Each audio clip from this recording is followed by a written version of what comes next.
When I first picked up Nine Sols, I did not expect much at all. However, I was quickly hooked once I began playing. The satisfying Sekiro-like combat, the intriguing story, and the unique characters made this one of my favorite games of all time. So, just like all the other games I enjoy, I'm basically forced to make a challenge about it. Since Nine Sols is incredibly dependent on parrying, I thought it'd be pretty interesting to see if we can beat Nine Sols without parrying. But before we begin, I need to say that I did this challenge while live streaming on my second channel, TheFatRat. So if you want to see my full unedited playthrough, then the link will be in the description. Alright, let's actually begin the challenge.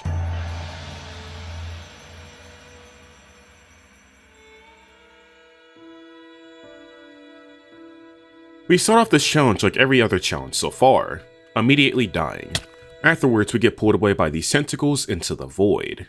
After that, this kid named Shuanshuan, which I'll just call Sean for now, plays a flute which pushes out the main character of the game, Yi. And this is where the game actually begins. We begin our humble journey at Peach Blossom Village, a thriving, loving community full of whimsy, joy, and sacrifice.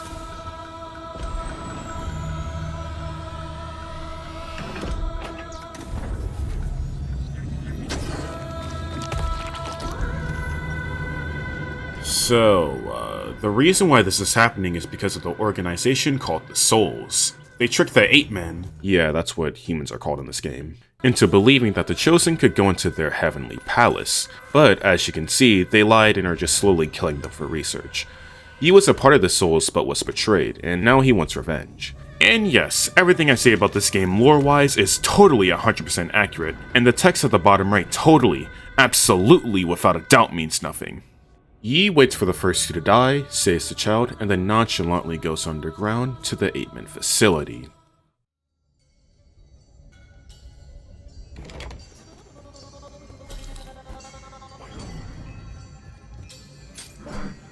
Oh. Now's a good time to say that it's impossible to beat this game without parrying. So, thanks for watching. But instead of ending it right then and there, we'll be seeing how many parries it will take to beat this game. Yeah, I clickbaited you, my bad. We'll be making a parry counter and instantly adding 1 parry to it. We traversed through the 8-man facility, which had quite a few enemies, and a small arena that we had to face. This does sound pretty pointless to mention because there are enemies and arenas everywhere in this game, but I'm pointing this out because we still haven't talked about one important thing. How will we deal with enemies? The usual way you're supposed to deal with enemies is by facing their attacks head-on and punishing them, usually via parrying and talismans. However, obviously we can't parry, but also we can't use talismans at the moment, so our only option left to deal with the enemies is our basic triple slash attack. And spoiler alert, this is the only thing we'll do to damage enemies, for the most part, throughout the entire game. But what about avoiding enemies? Well, unlike most games in this genre, we just get the ability to dash as soon as we start the game. But we're also able to do something called immortal dashes as well. Immortal dashes are the same as normal dashes, but you gain invincibility while dashing. However, it does have a separate cooldown from the normal dash. Just imagine the Shade Cloak from Hollow Knight. So with this newfound knowledge, we just easily breezed through the entirety of the 8-man facility without much issue at all.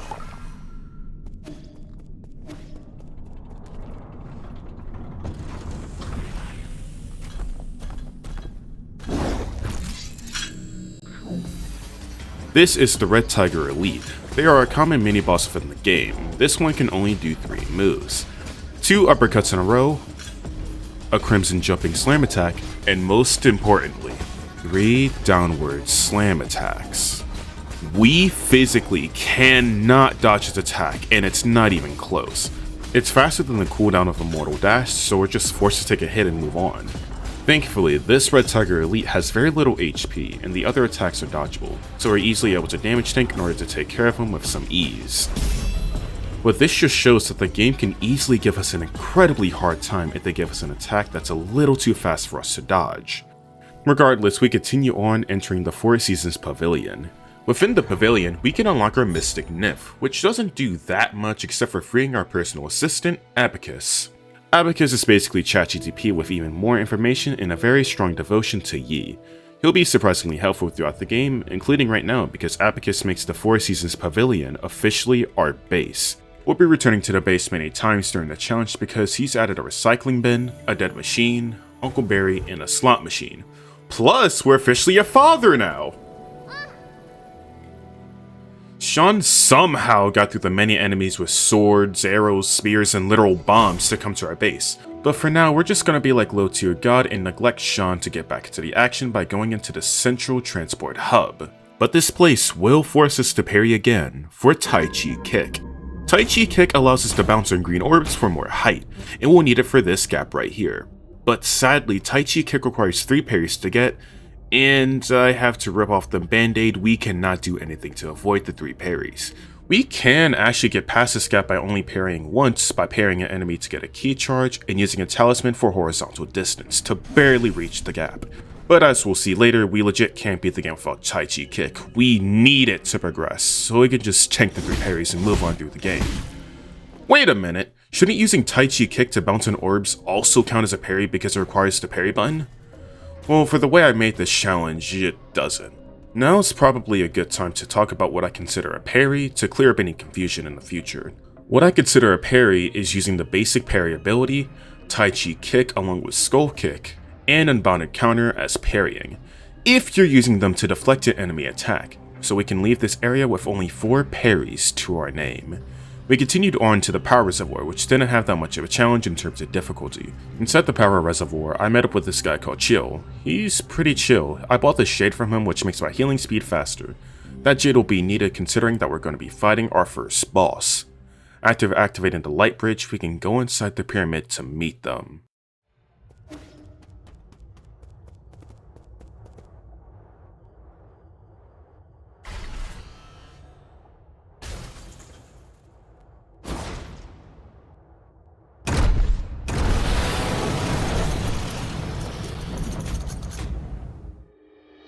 By the way, I will be butchering the pronunciations of almost all the characters in this game. So anyways, General Yang Zhao is the first boss of the game, and that usually means they'll be pretty easy in a normal playthrough.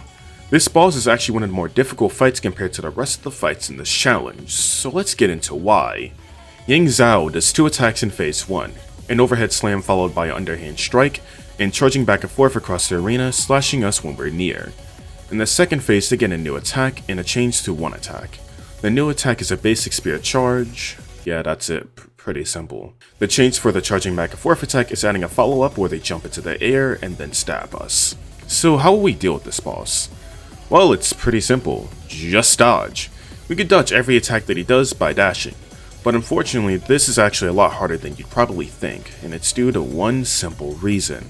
This boss was made to force you to learn how to parry, so in order to incentivize not dodging, they made the timing to dodge these attacks very tight because the hitboxes are extremely big. But just because it's tight doesn't mean you can't go through it, so we just have to get good.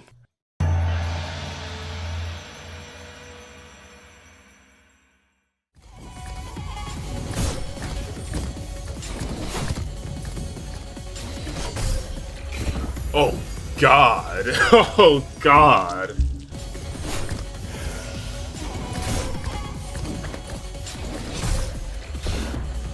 Oh no. Oh, this is hard. Wait, I don't know. I gotta take a pee break for this. Hold on, wait.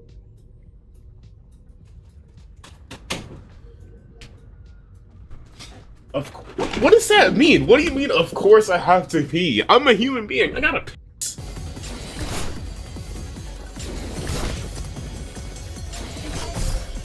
Ha ha!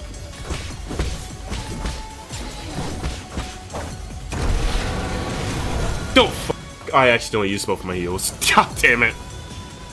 I'm not used to the faster healing speed.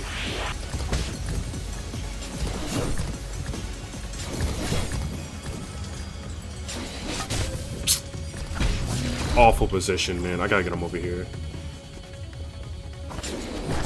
Damn. I was in an awful position. I had to move him over. It was a bad position.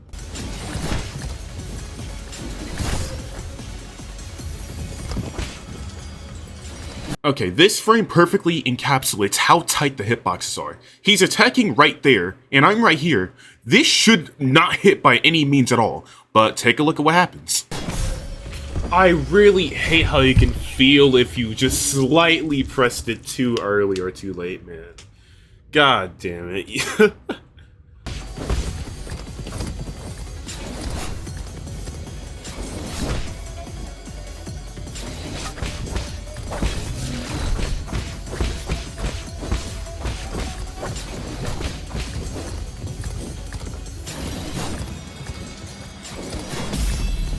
Oh my god, dude.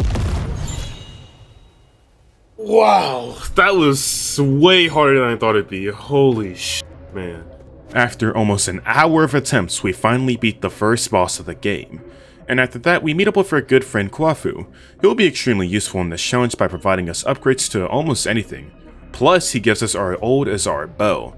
This will be used for every boss fight after this point because it's just free damage. And look, he's so helpful that he even gives us his soul seal for free! Wow!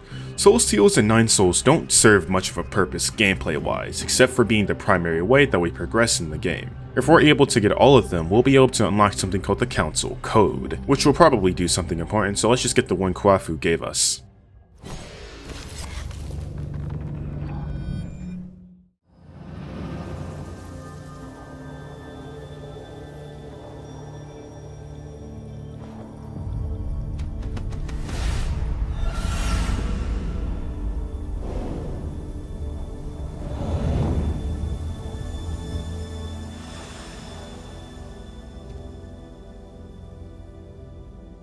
So, with our first soul seal obtained, let's go straight into the next one, which belongs to Goumang, and they're in the agricultural zone, which unfortunately costs us a parry to get into. We straight up just can't avoid this parry, so we just had to take it to the chin, making it 5 parries that are needed so far.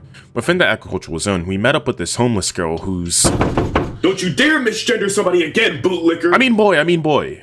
Sheesh, chill out. The homeless boy doesn't do anything to help us except says some vague stuff, so we just move along and get killed by grandmas.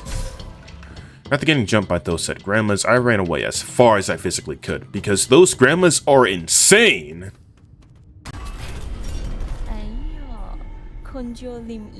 Shoot. Because we ran so far away, we end up getting captured by Goumang, and she summons her Discord White Knights to take care of us, and we fall deeper into the agricultural zone. All the way into the greenhouse. Being down here isn't entirely bad though, because we get 3 major upgrades. First, we unlock the ability to do a charged strike. This alone isn't that good because I'm pretty sure our basic slash combo does more DPS over time, and it can be very inconvenient in most situations. But during certain boss fights, it can be amazing, and best believe I'll take any new way to deal damage. The next upgrade is minor, but very important. Over in this area, we can do a quick parkour section in order to get something called a Tower Fruit. A Tower Fruit immediately grants you a skill point, but more importantly, they slightly boost your slash damage. And let me just say this in case you're not paying any attention at all. So far, we can only deal damage with slash damage. So any upgrade, even if it's minor, is worth getting. Sadly, this is the only Tower Fruit I'll get for a while because I'm stupid. The last upgrade we can get is to the area left of the Tower Fruit. When we walk in, we see a man suffocating. This man is called Shinong, and he begs us for poison. Being beyond excited to kill someone, we gleefully find some of the most foul poison known to mankind and give it to him without hesitation. After eating said poison, he unfortunately recovers, then we get drunk together, which increases our max HP. Every time we give Shinong 2 poisons, he'll be able to brew up some more drinks, which increase our maximum HP. Anyways, the rest of the area wasn't as bad, so after the boat ride we can make our way to Goumang for her soul seal.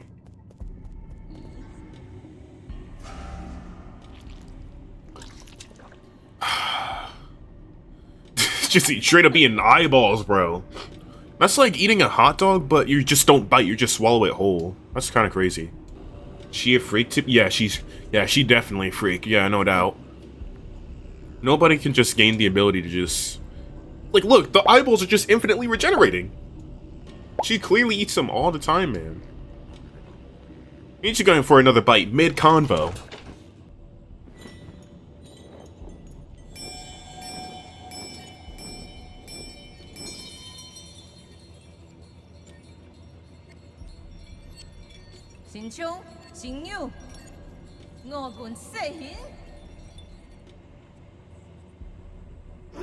Oh my, sounds like God zombies.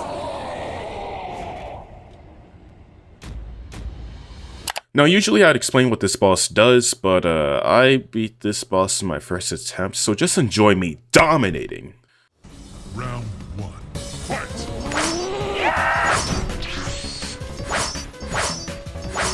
Where are you going? Let's do it. I got this! They jumping Look at this dude. Wait till you see them. No.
After that really easy fight, we did this to her.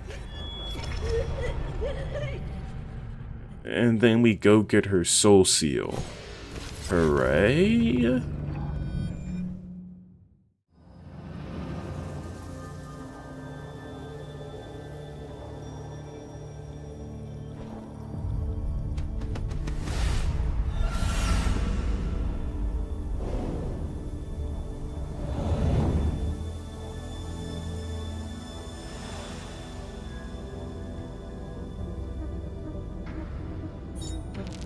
The next soul seal that we should get is the YouTube seal. We can get this seal if you like the video, if you're enjoying it so far, and subscribing if you want to see more videos like this.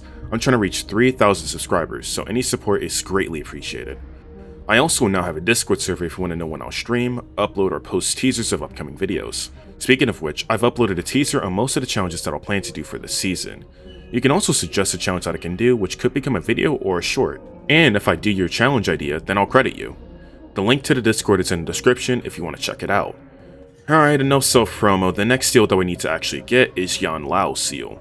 And I'm gonna keep it a buck with you, this was the easiest soul seal to get by far, so I'm just gonna do you a favor and skip most of the things that happened in this section, because there's only 3 things you need to know. I found this homeless boy again, and I also got the ability to dash in midair, which is kinda cool I guess. But I also got the best jade in this challenge, the Swift Descent Jade. This jade, when equipped, allows us to dash downwards, which isn't that useful yet. But more importantly, it decreases the cooldown of a mortal dash, you know, the invincibility dash. So that means we can dodge attacks that we couldn't have dodged before. Now with our new jade, we're just gonna kill this old dude and just steal his soul seal.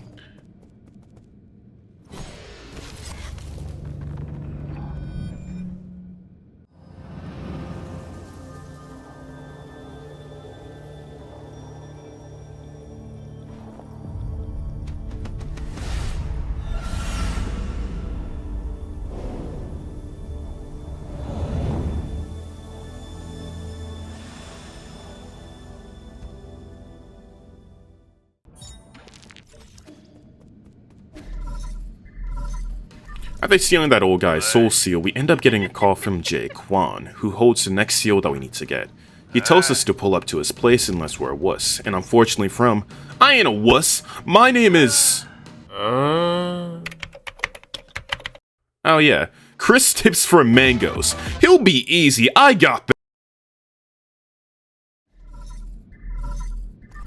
A call is from your sister, reminiscing about the good days when you were still with them, before you left home. Amidst the darkness, you begin to reminisce about the past. You're working on your new invention, the Mystic Nymph, along with your sister beside you, and just like every other thing you do, she's extremely impressed. These were the simpler days. If you could go back to these days before all this chaos broke loose, you'd do it in a heartbeat. However, we both know that we can't get what we want, and we both know that this is just a pitiful escape from reality. Welcome to your new home, the prison. Originally meant for prisoners of war eons ago, has now been repurposed for one person, you. The torture is beyond unbearable. being so brutal that the only people alive to tell are the guards. Unfortunately for you, your body constantly regenerates, so you can experience this over and over again. You'll begin to yearn for any sort of escape, and your best bet is temporary unconsciousness. However, just like many times in the past, fate has given you another chance, an opportunity to escape this torment. But be careful, you only have one chance, and if you fail, you'll never see daylight again. Hopefully I did a good job hyping this prison section up because it was actually really easy. You're meant to be really stealthy and not attack at all in this section, which is perfect for us. So after ignoring nearly everything in the prison, we make our way to the next boss. Just like the previous prison section, this boss is pretty easy and uninteresting. So after you decapitate him, we get his ring, which is very valuable and will be sold later on. After that, we moved on to the next area, the factory's machine room. This area is extremely problematic because this is where we need to learn Unbounded Counter, which I count as a parry. Furthermore, we need to use Unbounded Counter to get Jiequan for his soul seal. And we can't avoid this, we're forced to learn Unbounded Counter to get access to Jiequan. So it just seems like, once again, we're just forced to parry. And once again, I can't avoid any of these parries that's coming my way. So I just took all 6 parries to the chin. 3 to unlock Unbounded Counter, 2 to get out of the factory's machine room, and 1 more to get into the factory's production area, which is where Jiequan and his soul seal is. But did you notice something off? Whilst I was parrying, the parry counter didn't go up. Well, that's because we actually don't need to parry for this section. And in order to do so, we need to break the game. But before I show you, I need to give credit where credit is due. I figured this out with the help of a massive Google sheet made by the speedrunners of this game called the Known Trick Repository. The glitches that I used are all from this sheet, so thank you to the speedrunners who found the glitches and the ones who made the repository. Alright, let's see how I avoided almost all of these parries. We start off acting like a complete idiot. Just like a deer in headlights, we're staring at what's basically a sniper. But as you can probably tell, we're not doing this randomly, we're doing this for our first glitch. This is called rope storage. Basically, when the animation of you climbing onto a rope gets interrupted, like for example getting shot, the game will think you're still in range of the rope no matter where you are. So whenever you press up or down, the game will act like you're on a rope and teleport you to the X position of the rope, whilst also allowing you to climb up or down. This allows us to climb all the way up here, skipping? Nothing. I mean, I can unlock this rope, but I still haven't saved any parries yet. I mean, we can technically leave this area from here, but we still need to learn Unbounded Counter to get to the area where Jiequan is, because of this turret. I tried as much as I can, there's no rope below this area so I can't teleport inside of it, and there's no other way to enter that area as far as I know. Let's just go back and get it.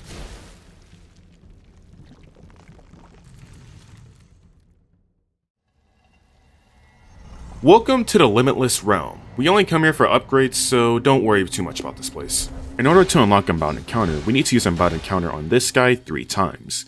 And sadly, that's just 3 parries, so how can we avoid it? Well, if you think about it for 5 seconds, it just doesn't seem possible. It's not like you could just use another attack and the game will think you're using Unbounded Counter.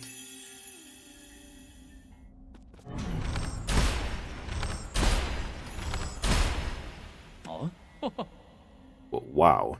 This glitch is called the Limitless Realm Fast Tutorial. For some reason, whenever you shoot this guy with a bow and arrow, it counts as you using Unbounded Counter. Don't ask me why, I don't know. Regardless of the reason, we just avoided 3 parries. And we're not done yet. After leaving the Limitless Realm, we do another rope storage to climb up here, and after that, we climb up that one little humble rope which we unlocked earlier. Us unlocking that singular rope from way back skipped 2 parries. No, I'm not kidding. Without that rope, we would have had to parry right here and here. That's why we had to use rope storage at the beginning, because we needed a way out after collecting Unbounded Counter without parrying. And that's how we do the factory's machine room without a single parry. Well, we still need a parry to get into the factory's production area, which makes the total parry 6, but we still skipped 5 out of 6 parries, which is absolutely amazing. Hopefully the factory's production area doesn't have anything else too troubling.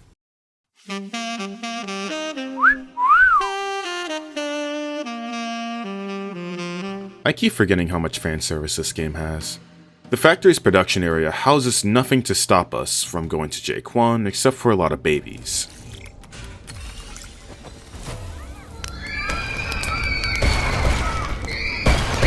After traversing this area and killing some babies, let's go get our well-deserved revenge against Jiequan.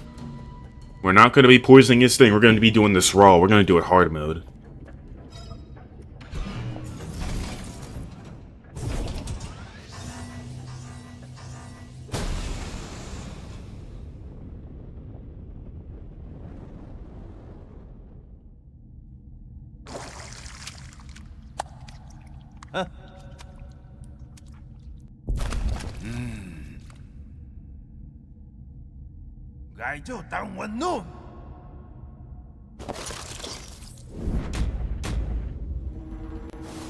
Excluding the final boss, Jiequan is the biggest difficulty spike in normal play in my opinion.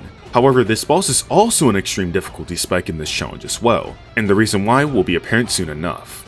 Jiequan has an ungodly amount of attacks, so for this fight and future fights, I'll only explain the attacks that require a different strategy than just basic dodging.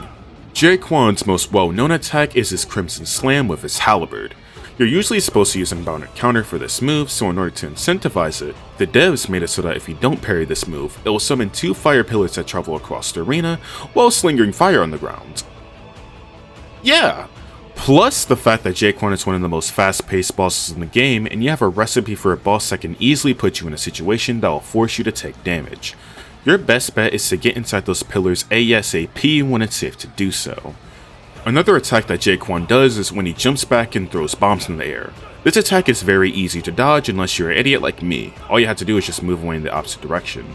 But after this move, he'll always do one of 2 moves. The first attack that he can do is when he shields up and begins drinking. If you don't stop him, he'll begin regenerating HP. You can stop him by breaking his shield via a charged strike or an upgraded arrow shot. Afterwards, he'll be stunned for a while, allowing us to get quite a bit of damage in. The other attack that he can do will unfortunately be way more problematic.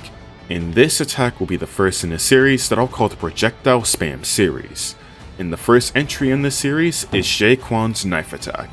For this attack, Jiequan will obviously summon 3 throwing knives and then releases them one after the other.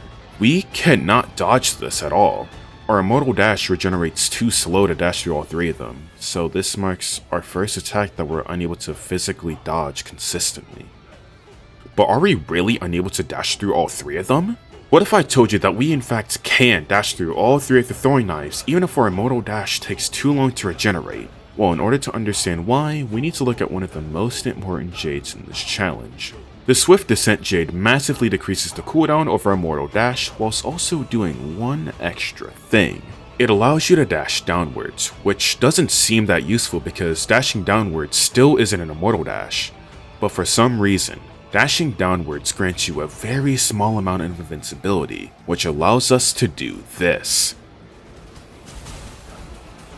I ended up calling this the 1-2-3 maneuver because this will be the counter to most, if not all, of the attacks in the Projectile Spam series. However, performing the 1-2-3 maneuver is not easy at all. There's only a handful of frames where you actually have invincibility whilst dashing downwards, so you need to time it perfectly. But since we can consistently dodge through most of Jiequan's attacks, this means that we can actually beat Jiequan and get our revenge.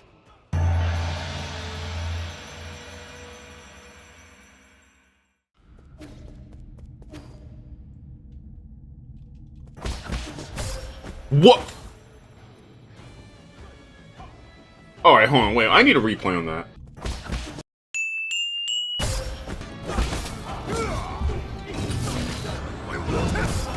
Oh my god! Yo, holy shit.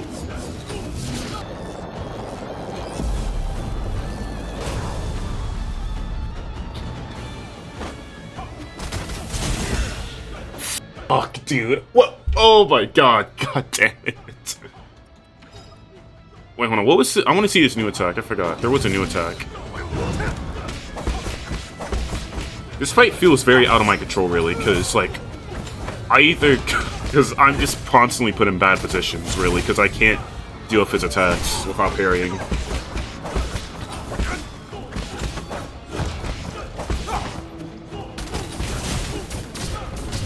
damn it, dude.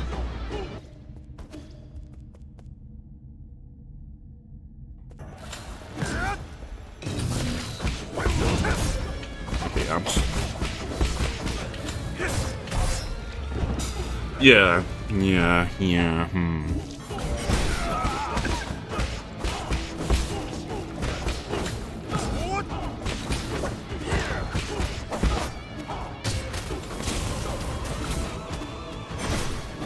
Oh wait, did I discover the method? Did I discover the method? Dash once downwards and dash again, is that the method? Like, is that the method? I gotta see, I gotta test it out.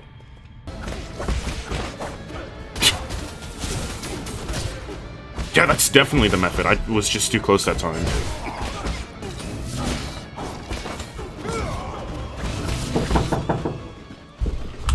Yeah. Imagine if this is the winning attempt, that'd be funny.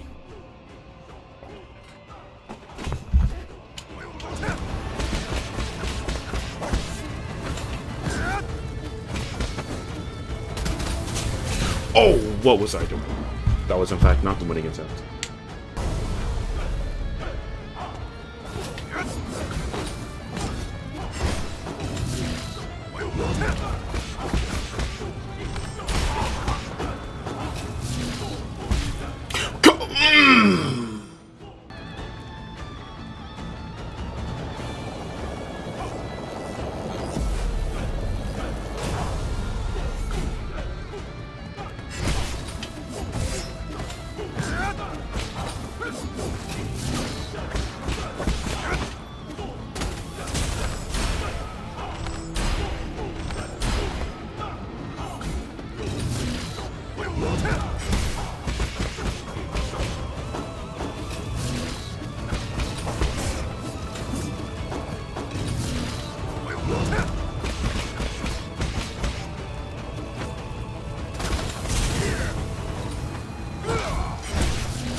This was the best attempt I got. Half HP on the second phase. This boss just seems so far out of reach. Most of my attempts barely get to a second phase. And altogether we just don't deal enough damage. But is there even a way to increase how much damage we deal? Well, yeah, there actually is. You see, throughout this whole challenge, I rarely went out of my way to collect extra items. I mainly just focused on progressing, and that caused me to miss a ton of upgrades that would have increased our damage and improved our survivability. And considering that we have a lot more bosses left, we should definitely get some more upgrades. And I did just that after around an hour or two of grinding. I ended up getting one pipe valve, which increases how many times you can heal, an upgraded arrow, which increases the bow's damage, and both slash damage increasing skills learnt, and also a ton of towel fruit, which also increases our slash damage.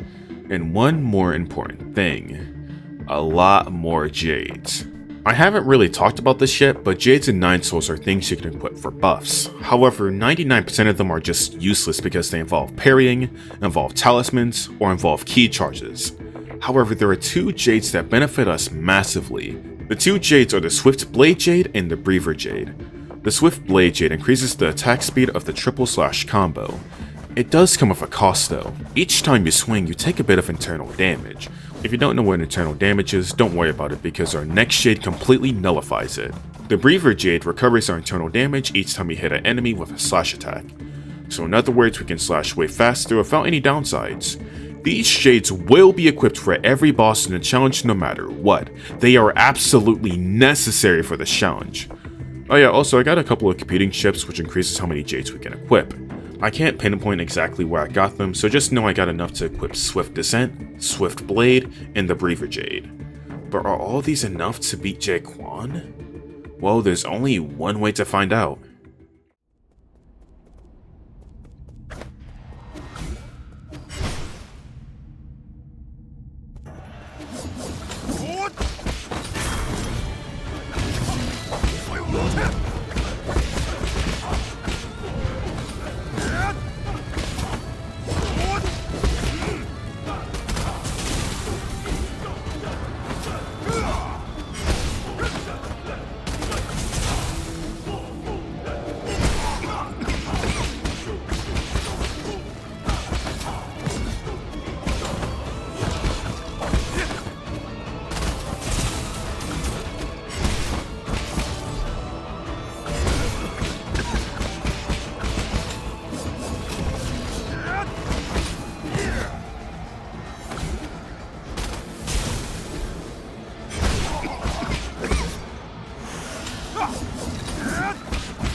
Oh yeah, baby, Jiequan is done. And after he gets inflated, Oh, my belly.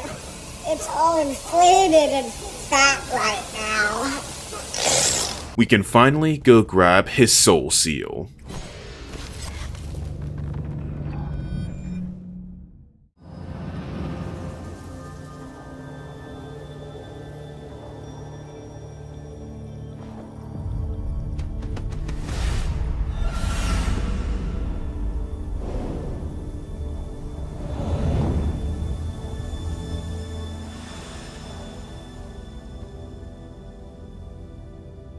After obtaining Jiequan's soul seal, we, of course, get another call. This one's from Abacus, and he tells us to return to the base in order to investigate something odd. When we return to the base, he tells us that they've intercepted a strange signal that happened over here. Once we get over there, we see this heavenly looking entrance which wasn't here before, so of course we're just gonna go right in.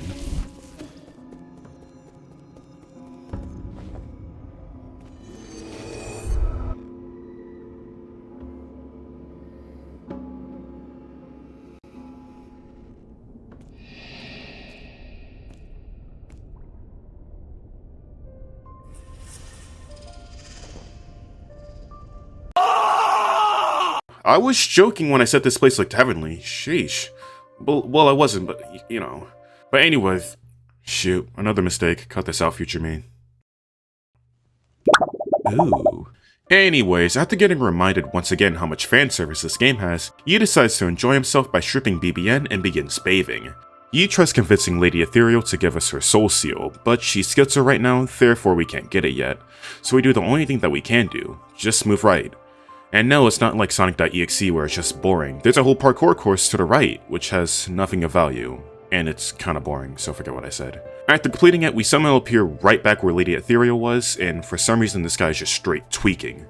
Ignoring that, we move to the right once again, complete the parkour course, and we revive back to where Lady Ethereal was. Rinse and repeat until everybody's tweaking, including Lady Ethereal herself. So much that we had to hit her to wake her up, and then she goes crazy, and then we have to do one final parkour section. It is worth it though, because afterwards we can finally grab her soul seal.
Turns out, this heaven was completely fabricated by her soulscape. She unintentionally used her Snow Bunny mind control to lure us over into her dreamscape, and us appearing woke up Lady Ethereal, so she's being evil along with already being schizo. So we need to go back in there and fight Lady Ethereal in order to get her soul seal.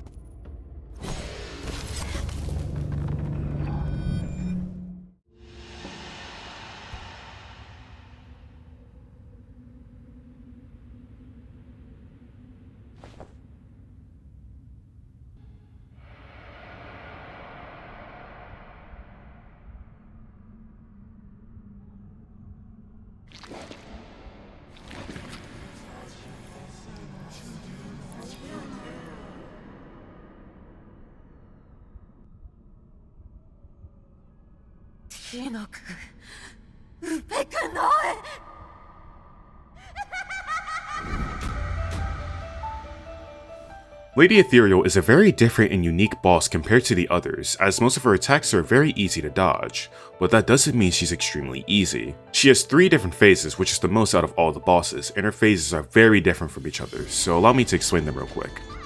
The first phase is relatively easy, just attack her as much as possible whilst dodging, there's nothing more to it. Her second phase is a lot more troubling and a lot more confusing to explain, so bear with me for a minute. In her second phase, she begins summoning her clones and they do the exact same attacks as phase 1.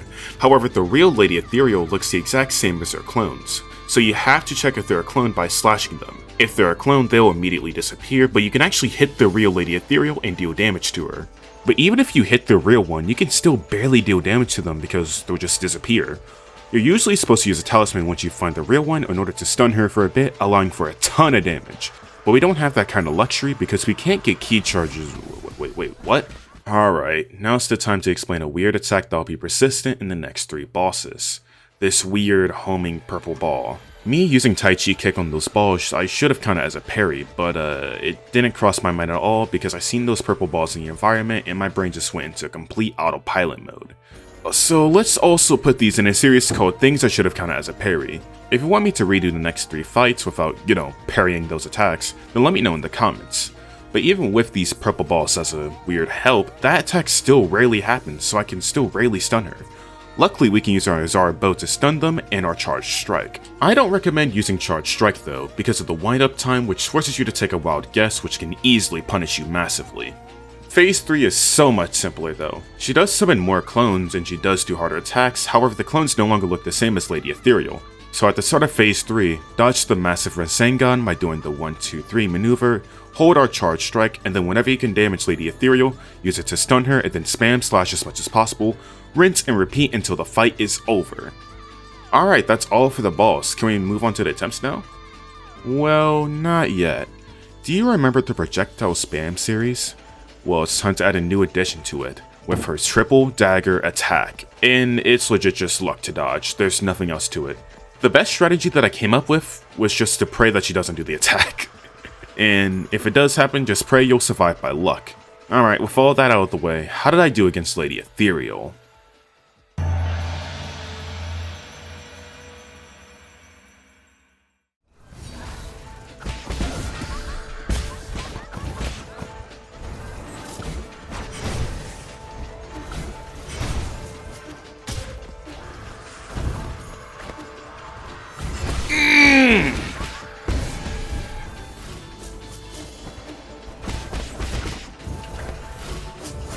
No! Oh, fuck, I'm dead anyway. I accidentally parried. No!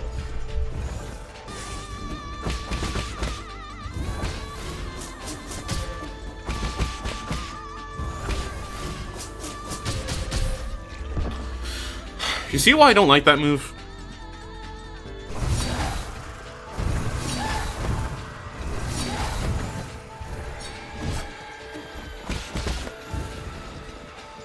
Alright, how do I dodge this move?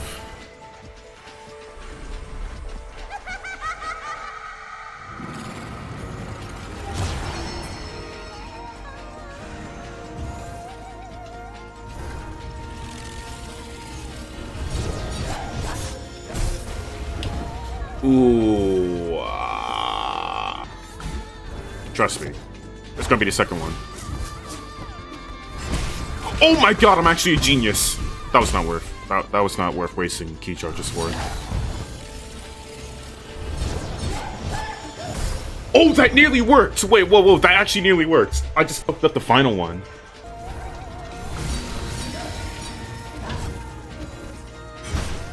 What? Oh, come on.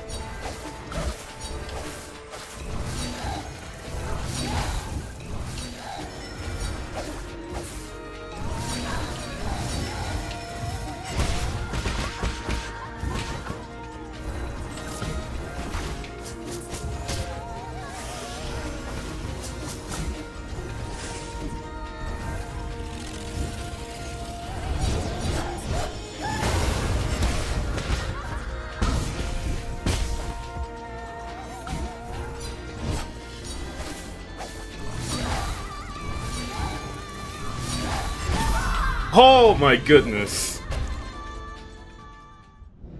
Let's go, baby. She's she's not schizo anymore.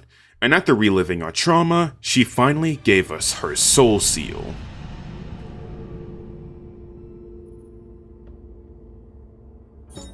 Yeah, there's nothing cool about it. She just gives it to us, so let's just move on to the next chapter.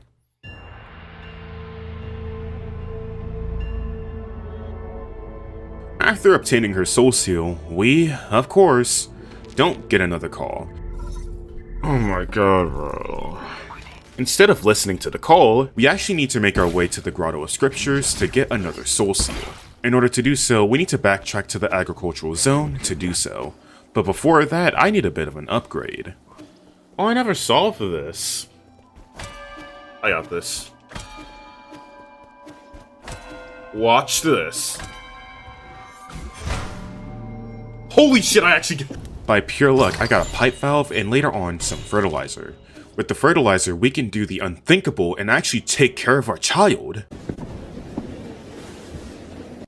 Hey, child support. Alright, I'm done with it. I ain't clicking that shit. Joke's over, bro. It's stale. It's done for. It's damn near it's equivalent to telling a dad joke. Like, are they really funny? We can give the fertilizer to Sean to help grow his tree.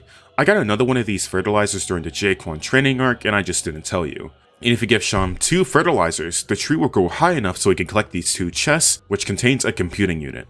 Later on, I went exploring for some money so I can buy another computing unit. And with these 2 computing units, we can equip another really good jade, the Revival Jade. This jade basically makes this game like Sekiro Shadows Die Twice by giving us a second life after we reach 0 HP. Let's get back into getting the soul seal though.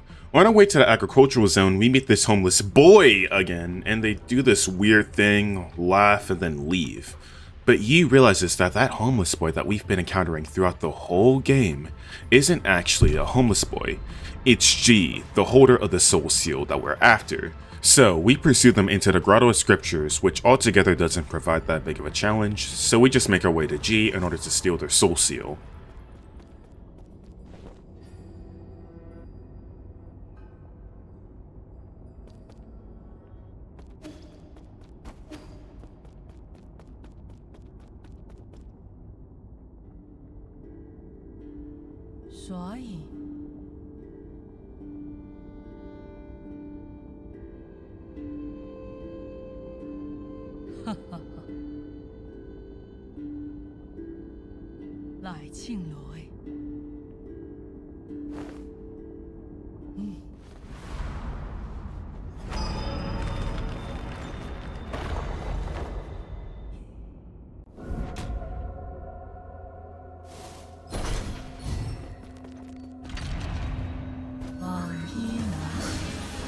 So, does that count as a parry? Kinda, just add it to the things that should have counted as a parry series. But for now, let's just focus on G.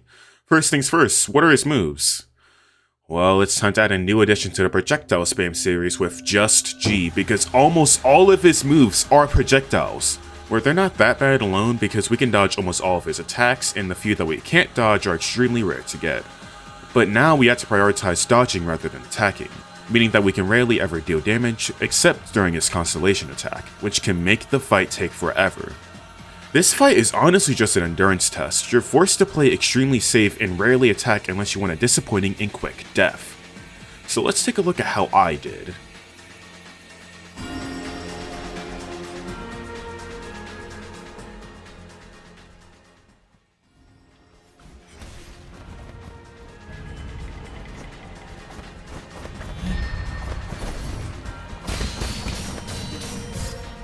That is a death sentence, holy!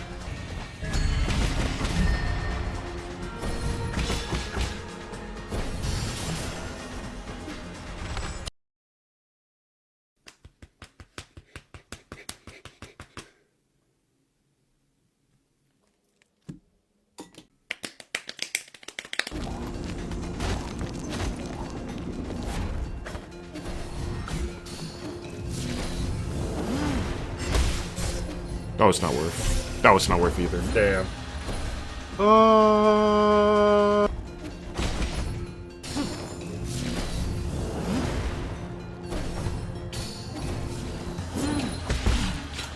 Fuck, dude. Okay, yeah, I can't even try to even get a school. yes, PMOs.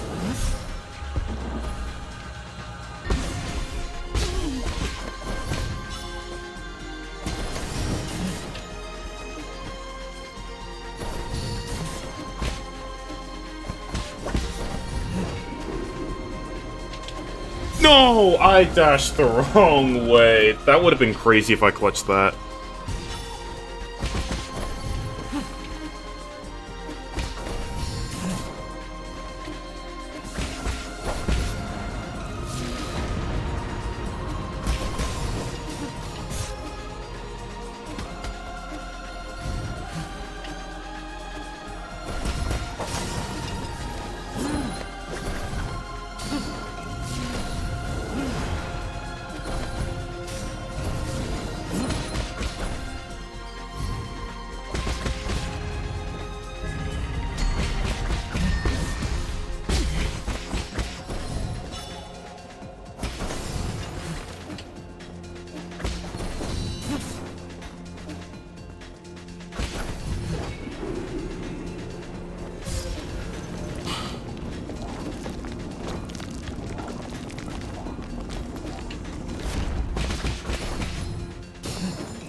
Oh my god, finally, dude. Holy shit, how long was that? This fight was around 10 minutes long, which is the longest fight in this challenge. I unironically started to feel tired 3/4 of the way through. Thank god this fight is over, let's just get their soul seal. Oh wait, he's actually homeless. Whatever.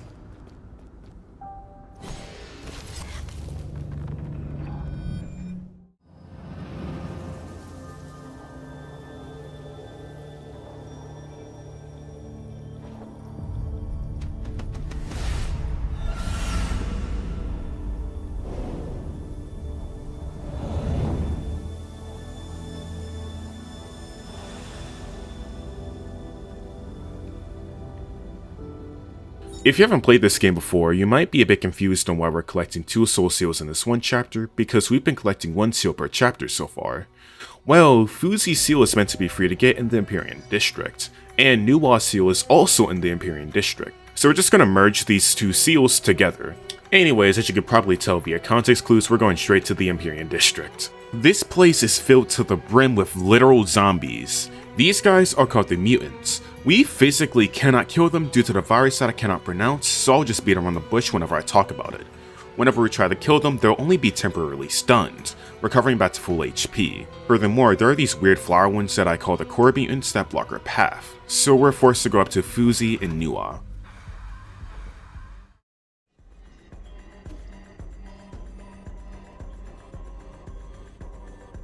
Hold up! A party? Yo, I'm about to get lit. You call John, and I'll call Donnie and Ethan, is what I would say if Fuxi didn't for some reason spread rumors under our name. Like, dude, we're just trying to have fun! Let's just fight them.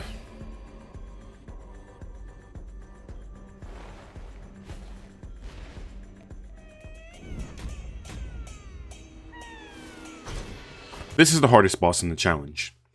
No, I'm not lying. I had a harder time with this fight than the final boss of the game.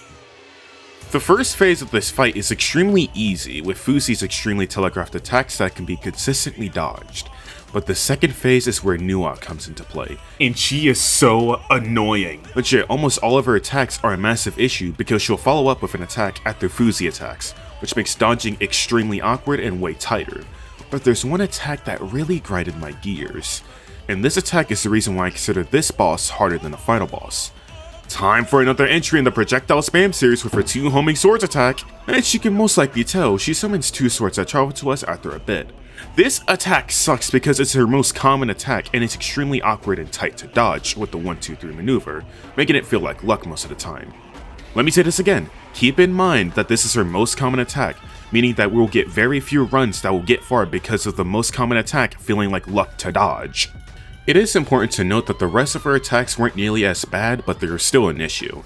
Oh, and the purple ball returns again. The fact that you had to deal with 2 enemies' attacks at once can make this fight feel like it's too difficult to beat because of how fast paced it can feel. So I came up with 2 minor things that barely increases our chances at winning. I first began to save my arrows for the second phase in the fight so we could spend less time in the second phase, obviously. Whenever a hard combo appears, just use your arrows as fast as possible. Another thing that I did was taking advantage of death. When you die, you can pick up your remains to get your money back, but if you have these 2 skills unlocked, then you'll get your HP and an arrow back. So you should only pick up your remains after you use an arrow and lose some HP, so we could shoot 4 arrows instead of 3. In order to beat this fight, we need to play perfectly and get lucky.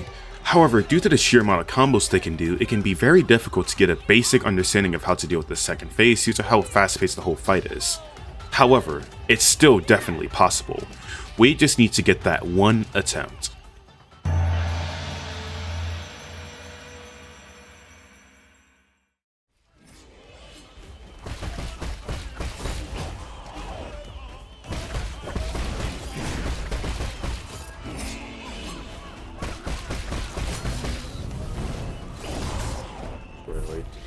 Damn.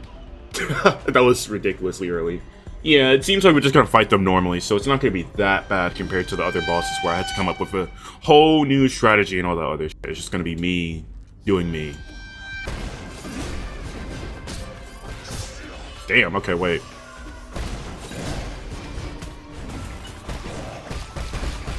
Do something else! Holy shit! Dude!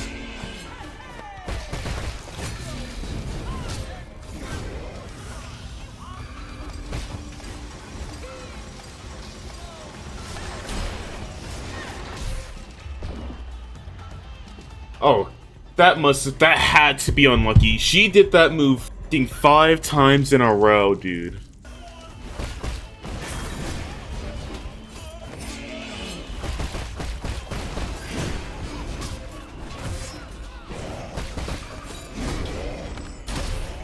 Bro, holy shit, dude. That move is actually so annoying. Wait.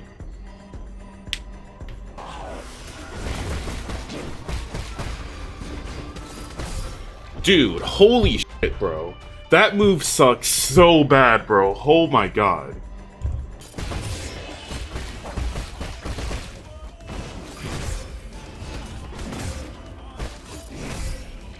Bro, you see what I mean, man? That attack is just so incredibly annoying, man.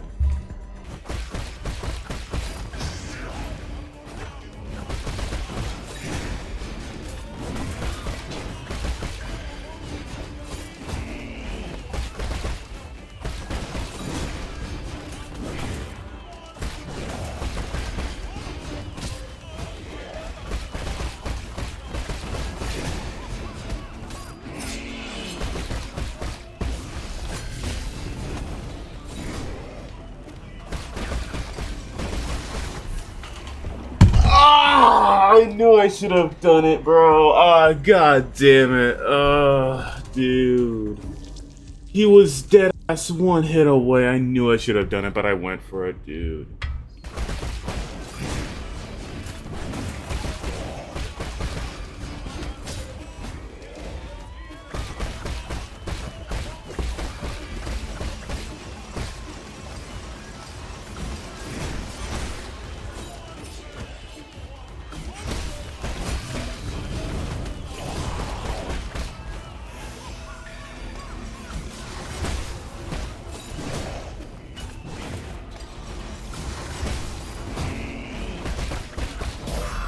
Oh my goodness, finally, dude!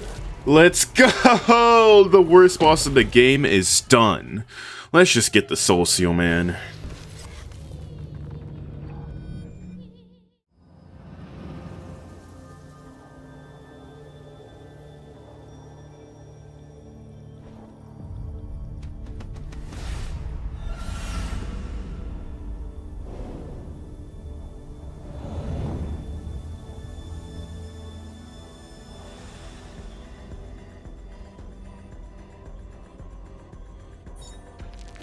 One more soul seal to go. Oh boy. To the left of Nuwa, Soulscape is the serum, and we'll be given to Apicus along with a little bit of G's hair which I plucked off him. Kuafu will be able to build us the Super Mutant Buster. This gives us the ability to kill mutants, which includes the ones that blocked our way, with a talisman, which we can only use with key charges, which comes from parrying. Luckily, we can use the green energy orbs as a way to gain key charges without parrying. It's really annoying though, because I'll have to go back and forth between levels just to be able to use the Super Mutant Buster. But with this new ability, we can go all the way down to the Research Institute and get our Soul Seal. But before that, we need to do some grinding. That's because if we get the Soul Seal immediately, we'll reach what the devs call the point of no return. We'll basically be locked out of pretty much everything because we're basically at the end of the game. So let's collect as much as we can before the final fight. First, I needed to upgrade my bow and arrow. I did this by going all around the Empyrean district looking for passenger tokens which gave me money, as well as completing this puzzle for a lot more money. And after recycling everything I collected, I had 5,000 cash, which was enough to upgrade the bow's damage along with an extra shot I can use. But we still needed more money to upgrade our pipe. And long story short, I killed 3 grandmas to get our pipe level to 7. And we're still not done. I went around the entire map collecting most of the poisons that I missed, as well as forcing Sean to make a coin so I could buy more poisons, all so I can upgrade my max HP to nearly the limit. Now, we are truly ready for the final fight. Inside the Research Institute, there are multiple mutant cores that we have to break in order to enter further down. We nearly dodge every enemy in our way, most of which we can't even kill, just so we can go to Eigong's Soulscape.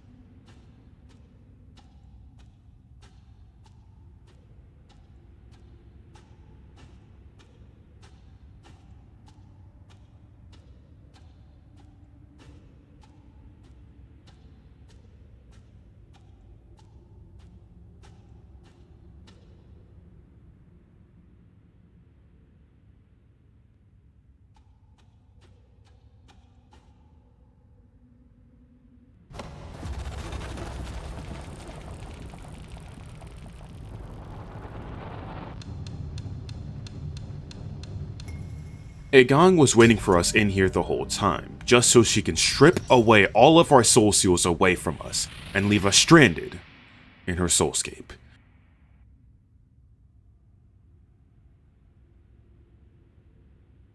However, after Yi remembers his friend group, we are able to escape.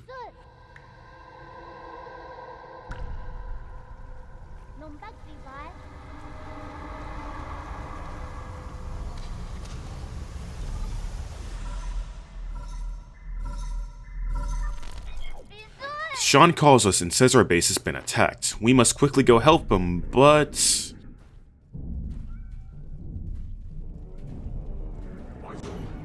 we have an auto-scroller section where we had to defeat all the enemies. This isn't that bad, but I did have to use some of my key charges on some of the mutants to get by. But right after that, there's another arena with more mutants inside of it, and I used all my key charges. Also, there's another one right after that with even more mutants, and that's a pretty big issue. I don't have enough key charges to kill all the mutants, so how can we deal with this? Well, before anything, we need to think about how many key charges we need at a bare minimum.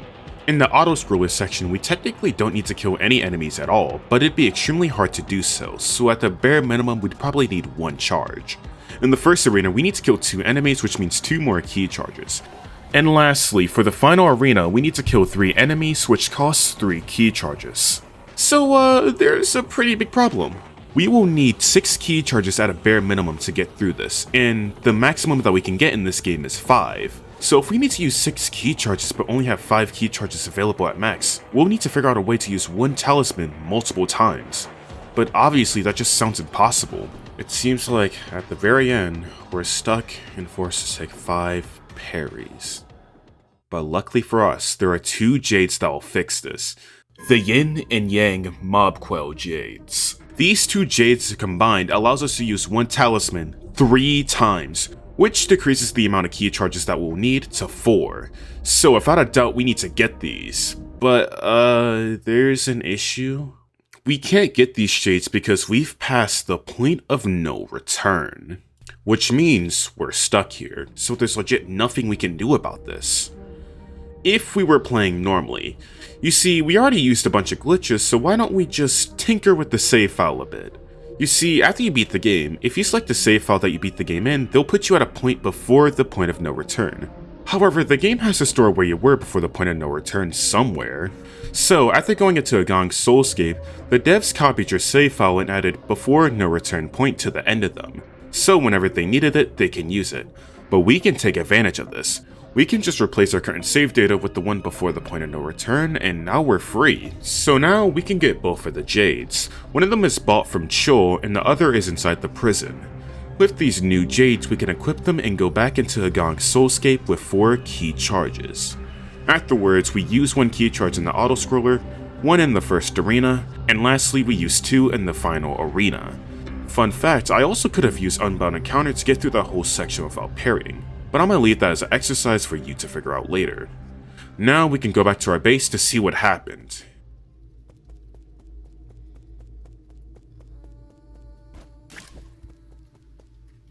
Our base is completely dilapidated. Argo, Cho, and Abacus have been killed. Luckily, Kuafu and Shan are fine, but what can we do now? We're legit at square one with 0 soul seals.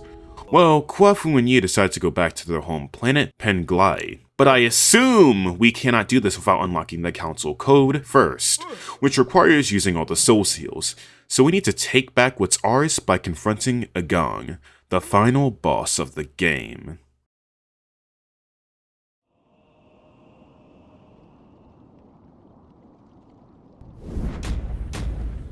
Eigong is notoriously difficult compared to the rest of the bosses in the game, due to them being extremely punishing if you mess up, cementing the idea that hesitation is defeat in normal play. Thankfully, Eigong isn't as bad as you may expect them to be in this challenge. That's because almost all of her moves in Phase 1 can be consistently dodged. There is this one move that seems a little too fast to dodge, but you can actually just dodge once and then go behind Eigong to dodge it. However, there's one move that's a way bigger issue. The triple poke attack. There is no way to dodge this move in the slightest if you're close, and this move is extremely common so we can't damage tank it throughout the fight. So if we can't dodge it, we only have one option left. The hit and run strategy. If you're an 80-year-old grandma who doesn't know what that is, basically instead of getting up close and damaging the boss whilst dodging, we run away until we have a very safe opportunity to deal damage. And as fate would have it, there's a perfect attack to damage her at. Her Talisman Grab Attack. This attack starts with her charging her Talisman and then she charges. She can do this 2 to 4 more times before summoning an easy to dodge Fireball. We can use our Charge Strike each time after she dashes for some major damage. In her second phase, she modifies this attack by only doing 1 dash before comboing into that. We can still play the same though, by hitting a Charge Strike after she dashes, dashing away before she attacks us, and then hitting her with another Charge Strike afterwards if you want to. She also gains one more attack in her second phase that's also kind of an issue. Her Wind Blade combo. It's where she slashes 3 times before either doing another slash or a move that's not that big of an issue. In order to dodge this, she must dash once, dash downwards twice, and then walk away before dashing. This fight is honestly the most fair out of all the bosses, but there's still one question left to answer. Can we beat Nine Sols with only 6 parries?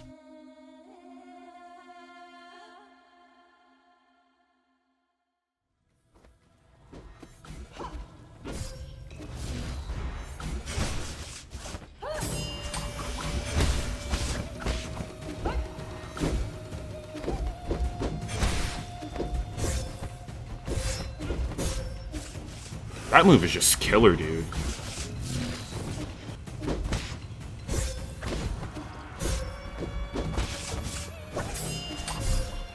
Yeah, I don't know. I don't want to hit and run, but it seems like that's the only consistent strategy.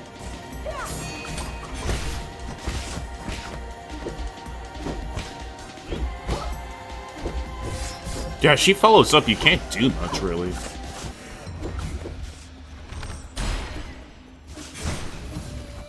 Actually, let me just get to the second phase real quick. If I can even hit this.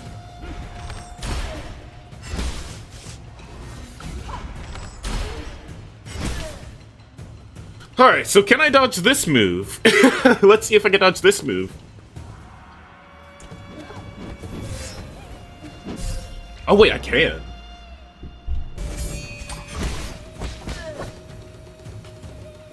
Alright, let's see if I can dodge this move.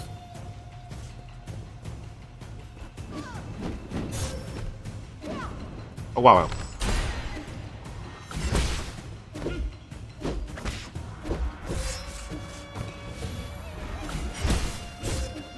Oh shoot, that move.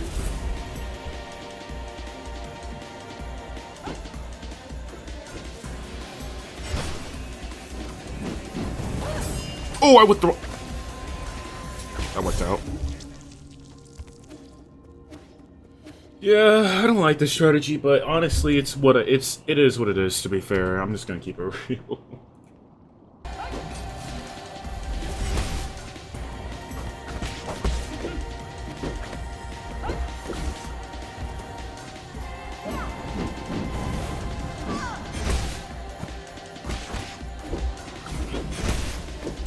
That was risky. What am I doing?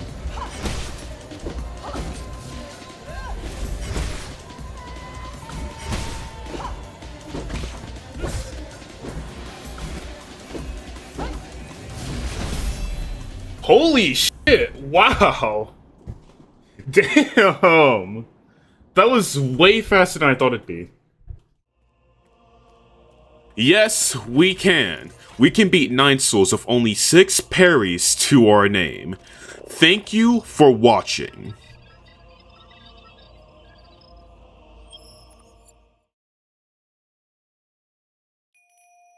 This is definitely the most fun challenge I've done in a while. Excluding Fuxi and Nuwa, there was rarely a time where I didn't have fun doing the challenge. I definitely recommend that you do this challenge as well if you like challenges. But now we had to do the thing where I rank all my challenges. So, how hard is it to beat 9 Souls without parrying compared to my other challenges? I'd say that this is my second easiest challenge so far, after Hello Neighbor Alternate Reality without alerting the neighbor, but before Combat Initiation without moving.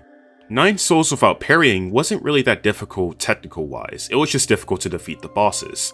But Combat Initiation without moving was difficult in both departments. I needed to look in every crevice to figure out how to defeat the incredibly difficult waves. Legit, a strategy that I had to do was to lose a whole server life so I can get an easier wave.